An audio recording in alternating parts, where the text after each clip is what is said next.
Good morning, everybody. It's Andrew Hasman here from Remax. This morning, I have the pleasure of speaking with Nancy Kwan from the Vine Mortgage Group. Good morning, Nancy.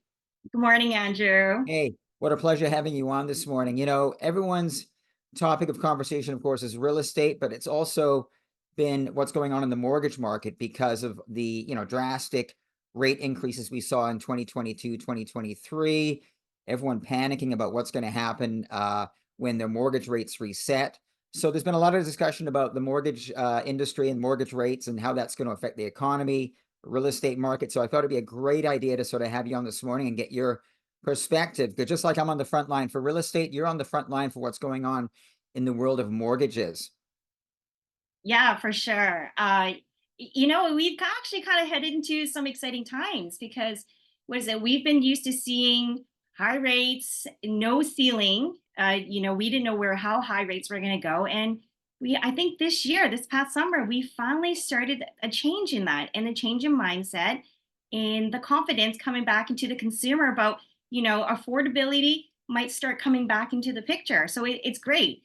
Right now, we've got another rate decision coming up on December 11th, and Right.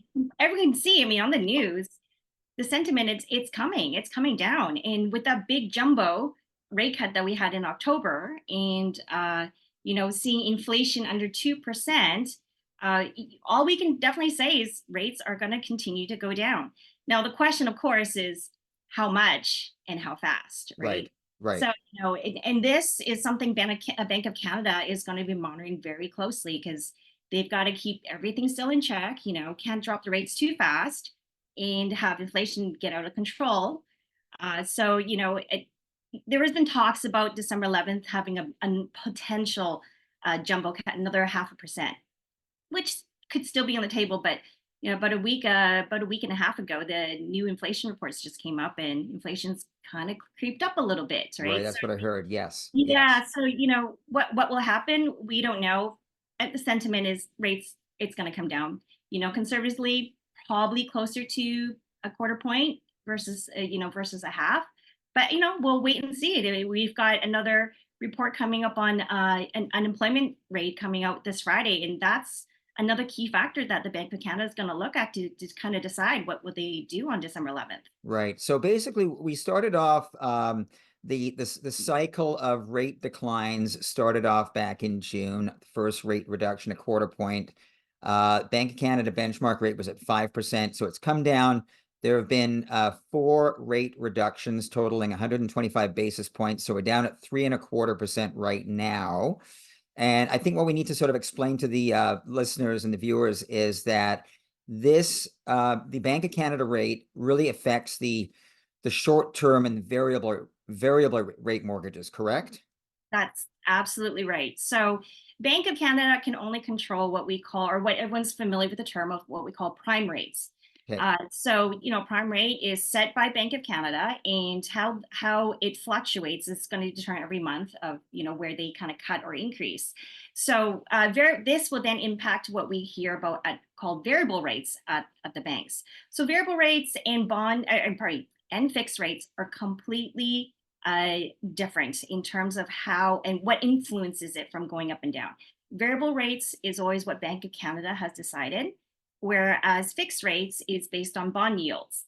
Now, when we see Bank of Canada cuts rates, that directly impacts a variable rate. So if they're cutting a quarter point, your rates are coming down by 0.25%. So that's on a variable rate mortgage, or if you've got like a home equity line of credit, that's getting directly, because I carry a line of credit and I notice the rate keeps coming down by 25 or 50 points on that, but it's not directly impacting the long-term rates. Let's call it the 5-year rate. Because am I correct in assuming that most Canadians, if you take all the mortgages that are out there, most people carry when they negotiate a mortgage on a purchase, would it be safe to say most rates or most mortgages are 5-year fixed terms that people get? Would that be a fair assumption? Yeah, I think a lot of decisions are based around the 5-year rates, right? Right. There's so many things in terms of the cost of fixed rates. Your 5-year, anything that's long term is always going to be the cheapest. So when you're dealing in a situation where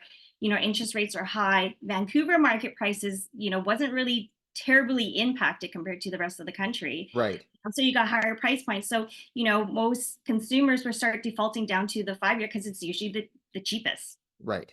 compared to all the options. Yeah, yeah. And so basically, because I've heard from a number of mortgage people, I think yourself included, that some of the 5-year bond yields have actually gone up, which actually is in opposite direction to the Bank of Canada rate. So that actually, I guess the point I'm trying to make is that, of course, in 2025, I think the number that I heard is that there are 1.2 million Canadians facing a mortgage reset.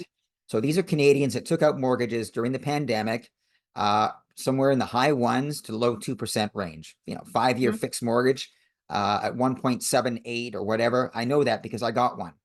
And those rates are all going to be maturing. Those mortgages are maturing in 2025. And where are we at now? Like if you go out to say one of the big six banks, conventional, what is one looking at right now for a 5-year fixed? A 5 year fix right now would probably be closer, hovering to your mid fours to just slightly under 5% for that's kind of like the range right now for a 5 year fixed. Compared to something like a variable rate mortgage is you're looking at like mid fives to high fives. Okay. That's where, sorry, I mean, low fives to mid fives for the variable rate mortgages. So So for you, anyone that's renewing, at say in the mid fours, and they've got a mortgage right now in around the 2% range, am I correct in assuming, because I've heard this out there, that's about a 30% increase in your mortgage payment? yeah, So that's pretty substantial, right? it's After tax dollars, substantial. that's a huge amount of money, discretionary money that's going to come out of the economy, that's going to go paying interest on all this debt. So, I mean, it's interesting times ahead. I mean, there's no question that the Bank of Canada rate coming down obviously creates a little bit more positive sentiment, makes people feel a bit Mhm. more positive. But at the end of the day, when they go and renew their fixed 5-year mortgage, the rate is still substantially higher than where they are today. Where they are. And so, Absolutely. so here's another question I got. So let's say, because the market's picked up, we've noticed real estate since early October. We've been a lot busier Hmm. in certain segments of the market. The high luxury end of the market, I think, is still flat on its back. But the Hmm. more lower end to the mid range, there seems to be activity out there here in Vancouver. We've been busy. And Hmm. so our clients have been coming to us and saying, Andrew, we're going to close on this purchase in the next few weeks or whatever. We know we should speak to our mortgage broker, and I always advise them to do that. Should they be looking at a variable at this point in time, thinking that rates are going to come down, or do they lock in with a 5-year today? Of course, it's never an easy answer. But what are you telling your clients right now when it comes to negotiating a mortgage today? I really say it's three things. One is always cash flow, affordability. What is it that Right. you can afford? So let's just figure that out first, right? Because there's no point buying something if you can't keep it, right? Two is risk tolerance. Variable rates are going to fluctuate. Yeah, they're on the decline, but in the meantime, there's no guarantee. Nobody holds a crystal ball to say for sure, this year Bank of Canada is going to keep on lowering rates and it's going to just get back to normal. There is no guarantee. So, you can be comfortable with that it could go down, but it could also go back up. And the third thing to really look at is goals and timeline. What is the purpose of that property? Are you going to be living it long term? Is there a chance that you might, you're going to go have a, growing family? So maybe in 2, 3 years, you're going to need to upgrade, So there's a few things we kind of have to consider to see where if somebody should take a variable or a fixed. I mean, the variable rate looks very lucrative currently right now because we know the general trend is interest rates are coming down. Right. So Yeah. you could use it as a holding facility. I'm going to go into a variable right now and just kind of watch how rates do the next like 6 months to a year. And if fixed rates come down substantially, then I'll, early renew and lock into a fixed rate. That's an awesome plan. But again, risk tolerance now. Can you afford those payments? And what if something globally affects our economy and the Bank of Canada has to reverse what they're doing and look at increasing rates again? And with higher interest rates, back to the same question again, or are you going to be able to support the new payments as interest rates go up? So it's kind of risk tolerance. it, What's your risk it is. tolerance, right? Yeah, it Yeah. is, right? Yeah. And so, with all that being said, I think at the end of the day, it's risk and really affordability first before Sure. anything else. Yeah. So, kind of have to ask yourself, do you have a good pile of safety net cash kind of in the background? Is there potential job raise, more hours at work you can pick up to support these payments? But if everybody's kind of like, I'm status quo, there's nothing that could change the situation, you're better off going with a fixed rate. Doesn't matter if your rates, if you end up higher, at the end of the day. The point is, can you stay in your home? Right. No, is it going to provide, is it going to allow you to sleep at night and feel, not feel the stress of the Exactly. unknown, correct? Exactly. Yeah, no, for Exactly. sure. So, and that brings me to another point. I understand that as of mid-December, I think, but correct me if I'm wrong, the rules regarding the stress test, those have been adjusted again to provide more ease to Canadians transferring out of one mortgage to another mortgage. Tell us about that. So there's been lots of talks about that. Actually, they kind of put it in effect in late November. Uh, what's going on is that somebody's renewing into if the mortgage is coming up for renewal. Prior to this, everybody was kind of trapped because they obviously qualified at a lower interest rate to get this mortgage. And now it's Right. got the renewal, Yeah. with that stress test, they can't move anywhere because they don't even really qualify in today's figures. So the government's kind of realized that clients are trapped. They can't, have any type of rate option. So what they've done now is if you are going to switch your mortgage to another institution for a better rate, as long as you're not getting new, your mortgage is not increasing, you're keeping the same amortization, the Okay. stress test is out the window. Yeah. So So that takes a that's lot a of huge pressure off. relief. Yeah. Yeah, it's a huge relief, right? But at the end of the day, again, everything has to stay status quo, and all we're doing is just trying to get into a better rate. Fair enough. Then I was wondering about that because so many people got qualified at 2%, and all of a sudden here we are 4 or 5 years later, and you're having to qualify at 4.5, 5%. You've only paid a small smidgen off the mortgage. Yeah, There's going to be, tens of thousands of people that don't qualify anymore. So yeah. obviously that's a panic, right? So that's addressed that sort of scenario. And then there's other rule changes regarding the CMHC rules, high ratio mortgages, longer amortizations. Tell us about that. So, effective December 15th, there is a new rule, or the rules are changing around insurable mortgages. So, these are individuals where they've got less than 20% down payment. And there's an insurance company, CMHC, usually that goes and backs up the mortgage. So, the banks are willing to lend to them. Now, the good news with this is December 15th, it's changing. That threshold is actually, in terms of the price point, it's going from $1 million to 1.5. This is great news for Vancouver market. You know, having that $1 million price cap was hard for some people to get into some of their Yeah, no, fair first home. enough. Yeah, They didn't have the down payment, the price tag was too high, whatever it may be. So now that's changing. So that's really going to open up the market for more individuals that could be sitting on the sidelines, waiting for this change. Secondly, qualifications, they've made it a lot easier now. Back then, if you had 20%, you were allowed to get your mortgage up to amortization of 30 years, which means it's easier to qualify for your mortgage. Uh, with under 20% down payment, that wasn't the case. You actually get qualified on 25 years amortization, making it harder. So now with the new changes, they're gonna make it all 30 years.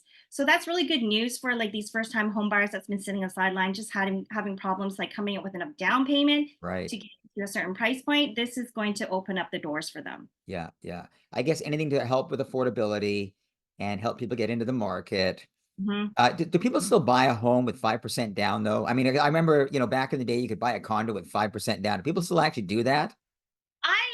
To be honest, it still happens. I don't see that all too much, right? And especially in today's market where Yeah, we're seeing so much volatility with interest rates, and that 5% can get a little bit nerve wracking because you put 5% down, and then all of a sudden if prices drop, that equity all of a sudden just seems like it's poof, it disappeared. So it's gone. I Yeah, yeah, I would say, on our side of the country anyways, most of the clients that we do see are, maybe hovering around like the 10, kind of get in with a little bit more, 10 to 15. And safer. yeah, it's a bit Yeah, safer. And also, it is also easier on in terms of cost because with insured mortgages, there is a premium that gets added on. It's a one-time premium that gets added on to the mortgage. And if you have more down payment, that cost goes down. Goes down. No, fair enough. Yeah, so, it's a bit of a balancing act, but I think most individuals kind of start around 10%. 5 gets I don't see them very often. Fair enough. Nancy, I've got one last question for you. For a lot of my first time buyers, clients I get referred to through their parents or this and that, always ask me, should I just go to the bank and speak to my banker at the branch regarding a mortgage, or should I speak to a mortgage broker? What does it cost to use a mortgage broker? And I said, well, you know what? So what I'm gonna say, Nancy, is can you answer that question? So if someone wants to use a mortgage broker like yourself, what do they Mhm. pay you? How does it work? Just so provide them with some information. Yeah. It's funny, there's a lot of misconception that, if you're dealing with a mortgage broker, guess what? It's gonna cost you more. That's actually not true at all.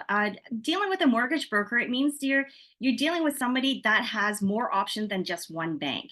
Right, If you go to one bank, they're gonna say, okay, I've got options one, two, three, four. Do you fit in any of these models? No, I'm sorry, then you're gonna have to go elsewhere. right. Whereas a mortgage broker, we liaison with all the lenders, right? We can look at, from first time home buyers to very, complex type of investment savvy type of, real estate buyers. So, we have a bit more options. And I'd say in terms of experience, because we have access to more things, we can get, the type of financing that we can put together for somebody could be, more, how should we say, it's just more open for discussion, whereas certain banks can be very restrictive. you know Certain people have different, or have more complicated scenarios. They might be exactly. self-employed. Maybe they've got no income, but they've got lots of assets, right? So that's where I think it's great to have a mortgage broker. But I've got to tell you, in the last 30 years, whenever I've bought a property, I've always used a mortgage broker. I think it's a great Yeah, way to go. And that's just the way it is. yeah, Nancy, I'm going to put your contact information up on this video, email and phone number. So if any of the people watching the video today have any questions, they should contact you because, hey, listen, best to go to a professional, especially when you're talking these kind of numbers, right? They're big numbers. It's a big decision, and speak to a professional. It just makes that much more sense. Hey, listen, Nancy, thank you so much for joining in on the call today. I'm going to tap you again down the road. We're going to maybe talk in the spring, see how things are going then. yeah. And again, for everyone that's watching this video, if you enjoyed the video, press the subscribe. Nancy's contact information is going to be on here. And we look forward to connecting with everybody soon. Thank you. Thanks for having me. Pleasure.